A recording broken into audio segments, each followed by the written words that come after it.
हे अर्जुन, तुम शिष्य बनकर मेरी शरण में आए हो, इसलिए यहां तक मैंने तुम्हें ज्ञान योग अथवा सांख्य योग की शिक्षा दी है। अब मैं तुम्हें कर्म योग के विषय में वो गूढ़ विधि बताऊंगा जिसके द्वारा तू कर्म करता हुआ भी कर्म के बंधनों से मुक्त रहेगा। सुख दुखे समे कृत्वा लाभा लाभो जया जयो ततो युद्धाय युजस्व नैवम पापम अवाप्स्यसि। हे पार्थ, मैंने यहां तक जीवन मृत्यु की वास्तविकता बताई है कि केवल शरीर ही नश्वर है, आत्मा अनंत और अनश्वर है जो शरीर के मारे जाने पर भी नहीं मरती है। न जायते म्रियते वा कदाचिन नायं भूत्वा भविता वा न भूयः अजो नित्यः शाश्वतो अयं पुराणो न हन्यते हन्यमाने शरीरे। जो इस आत्मा को मरने वाला समझता है या जो इसे मारने वाला समझता है वो दोनों ही अज्ञानी है, क्योंकि आत्मा न तो किसी को मारता है और न किसी के द्वारा मारा जा सकता है। इसलिए किसी के मरने या मारने का शोक किए बिना तू अपना कर्तव्य कर। तेरा धर्म युद्ध करना है, तू अपना धर्म समझकर युद्ध कर। हे मधुसूदन, तुम बार बार इस बात पर जोर दे रहे हो कि मन पर पूरी तरह काबू पा लो तो मुक्ति के द्वार खुल जाएंगे, परंतु मन को वश में करने का कोई सरल साधन भी है? साधन तो अवश्य है, सरल भी है, परंतु बड़ा दुष्कर भी है। सरल भी, दुष्कर भी, इसका क्या अर्थ है केशव? इसका अर्थ है कि यदि तुम धीर मति वाले हो, दृढ़ निश्चय वाले हो, तो यह काम सरल है, और यदि तुम्हारी मति धीर नहीं है तो दृढ़ निश्चय नहीं कर सकोगे, और दृढ़ निश्चय नहीं कर सकोगे तो जन्म जन्मांतर तक भटकते रहोगे। यह दृढ़ निश्चय कैसे हो सकता है? विश्वास से। किसमें विश्वास से? परमात्मा में विश्वास से, सत्य में विश्वास से, अपने धर्म में विश्वास से। जब अपने धर्म अर्थात कर्तव्य को जान लोगे तो फिर दृढ़ निश्चय होकर अपने धर्म पथ पर, अपने कर्तव्य पथ पर आगे बढ़ोगे। फिर तुम सुख दुख, हानि लाभ, जय पराजय को एक जैसा ही समझकर अपने पथ से डगमगाओगे नहीं। हे अर्जुन, तुम शिष्य बनकर मेरी शरण में आए हो, इसलिए यहां तक मैंने तुम्हें ज्ञान योग अथवा सांख्य योग की शिक्षा दी है। अब मैं तुम्हें कर्म योग के विषय में वो गूढ़ विधि बताऊंगा जिसके द्वारा तू कर्म करता हुआ भी कर्म के बंधनों से मुक्त रहेगा। सुख दुखे समे कृत्वा लाभा लाभो जया जयो ततो युद्धाय युजस्व नैवम पापम अवाप्स्यसि। इस प्रकार सुख दुख, लाभ हानि, जय पराजय अथवा हार जीत को एक समान समझकर केवल इसलिए युद्ध करो क्योंकि इस समय युद्ध करना तेरा कर्तव्य है। और यदि इस मानसिक वृत्ति से इसे अपना धर्म समझकर युद्ध करोगे तो तुम्हें उसका पाप नहीं लगेगा।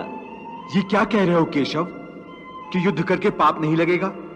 युद्ध में तो इतनी हिंसा होगी, लाखों प्राणियों की हत्या होगी, फिर मनुष्य उसके पाप से कैसे बचेगा? यदि कोई भी कार्य निष्काम कर्म योग की रीत से किया जाए तो ना उसका पाप लगता है और ना उसका पुण्य मिलता है। निष्काम कर्मयोग? हाँ, निष्काम कर्मयोग। ये कौन सा योग है माधव जो मनुष्य को पाप और पुण्य दोनों से मुक्त कर देता है? ये एक गूढ़ विद्या है पार्थ। जो इसके रहस्य को समझ लेता है वो इस संसार में रहते हुए भी, संसार के सारे कर्म करता हुआ भी कर्म फल के बंधन से मुक्त रहता है। ये बड़ी अनोखी बात कर रहे हो केशव। मेरी बुद्धि अभी तक इसको ग्रहण नहीं कर रही? क्योंकि तुम्हारी बुद्धि पर अभी तक आसक्ति का पर्दा पड़ा हुआ है, और जो निष्काम कर्मयोग मैं बता रहा हूं उसकी बुनियाद ही निरासक्ति के आधार पर रखी गई है।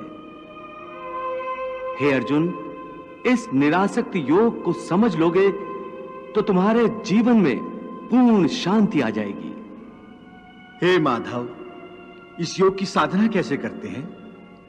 इस योग के नियम क्या हैं? उसकी साधना के लिए कोई हजारों वर्षों की तपस्या की आवश्यकता नहीं।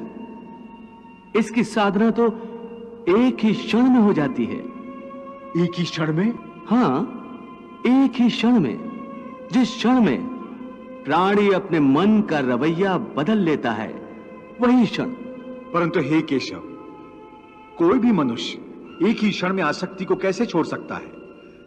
जब वो कर्म करता है तो उसके फल की आसक्ति तो उसे कर्म का हिस्सा होती है, जिसके अंतर्गत फल पाने की इच्छा से ही कर्म करता है। हे अर्जुन, बस यहीं से निष्काम कर्मयोग की साधना शुरू होती है।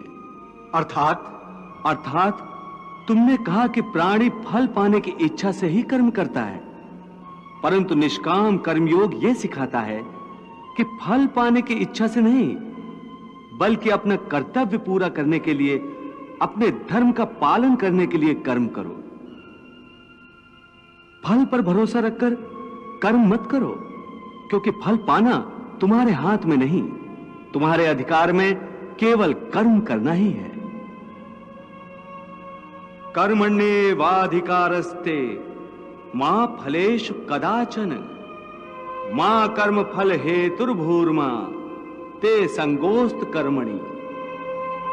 हे पार्थ, तुम कर्म कर सकते हो, कर्म करने का संकल्प कर सकते हो, परंतु इसका फल पाना तुम्हारे हाथों में नहीं है।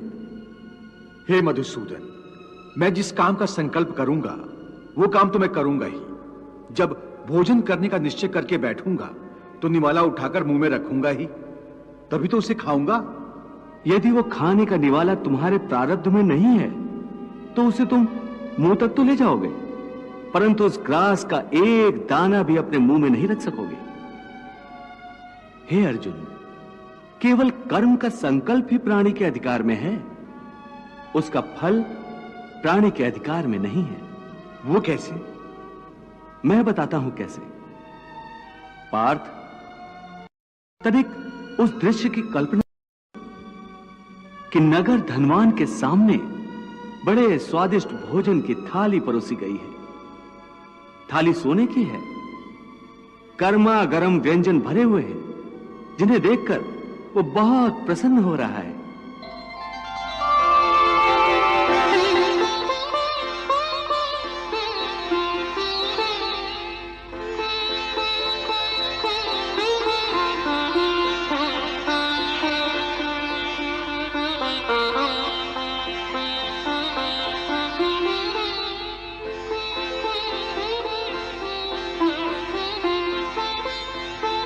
वो बड़ी प्रसन्नता से पहला निवाला उठाता है।